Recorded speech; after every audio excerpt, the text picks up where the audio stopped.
They did scans and tests and they found a lump low down, and the reaction was, well, it can't be ovarian cancer because it doesn't happen in people this young. Which I then said to Pam, you've got absolutely wrong.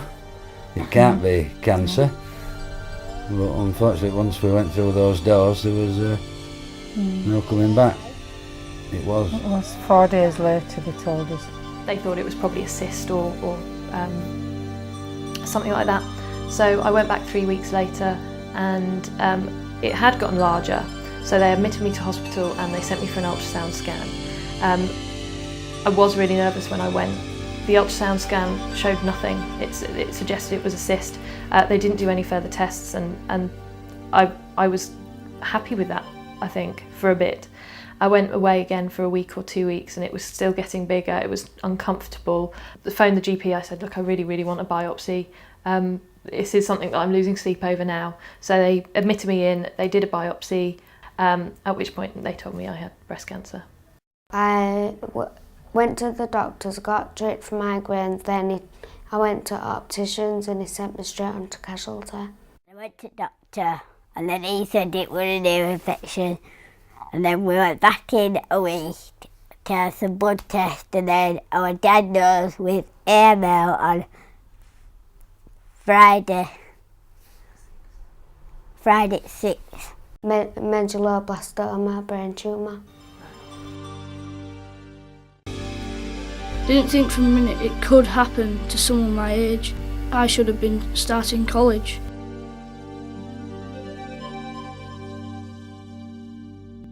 Research into teenage cancer is an area which has been a bit neglected by some of the larger research charities because it's uncommon. And so we now realise that there are special needs and special situations for teenagers with cancer, and specifically supporting research in that area I think is immensely helpful. Teenagers get all sorts of cancer just like adults do, but in general, because we're aiming for cure in the treatment of teenagers with cancer, the treatment itself tends to be much more intensive. So people often have the impression that they have particularly aggressive cancers. In fact, if anything, it's the treatment which needs to be aggressive because we have such a high expectation that we'll cure a big proportion of teenagers with cancer. I think it is very helpful to have charities such as the Laura Crane Trust, which do specialise into research in teenage cancer, because this is a relatively neglected area. And by concentrating their funding in this particular area, we can make progress in something where perhaps we have less information and there are particular needs for teenagers with cancer and particular aspects of the cancers which teenagers get that up until now haven't been researched as well as they should have been.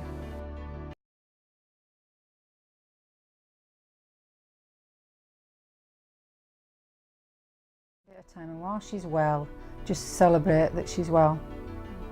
Because when you've been rock bottom and she's really, really ill, then when they're well, you're just so grateful. So difficult to accept, but you've got to accept it. Yeah, I was just like, how have I got it? Because adults get it. I didn't think children could get it.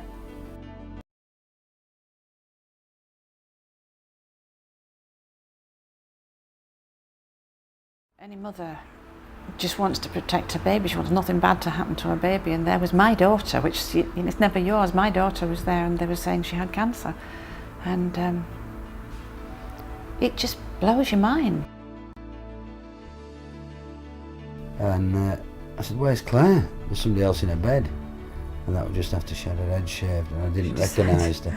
She decided to go and have it shaved herself.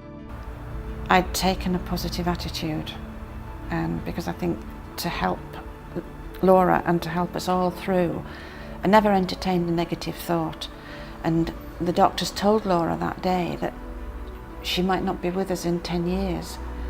But I guess you live on hope and you think, well, if she's with us for 10 years, who knows where they might have got to in 10 years. I just felt like crying all the time because I couldn't tell my mum because in case she got upset, and I just kept it to myself. I knew straight away it was going to be really, really tough. Feeling tired, sickness, pains in the legs. She never told me half of what she was going through.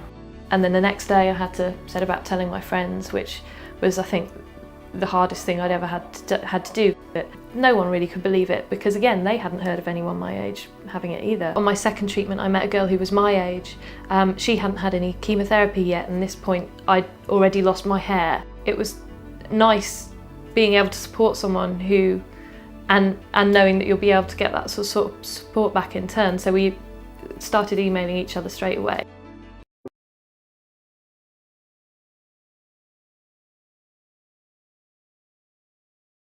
I find that Claire spent a lot of time on the children's thing, but there was always a lot of teenagers still on the children's ward because sometimes there weren't enough beds. Because apparently I think there's only 6 beds on the teenage bit. So she did mix with the teenagers, and they had good fun together really. When they were well, they'd have a good laugh.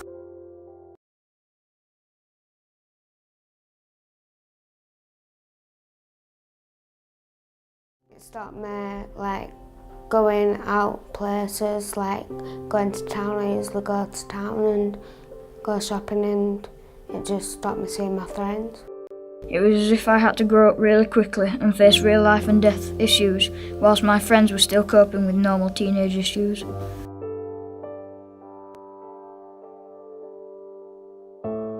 The day that Laura died, I just thought, apart from all the sorrow and everything else I was feeling, I thought about the waste of such a young life when you're on the verge of everything you've always been looking forward to and you have such a promising future ahead of you. To be nipped in the bud like that was just so cruel. And I think it's hard enough being a teenager without having to face a life-threatening disease when you're old enough to understand what it can mean.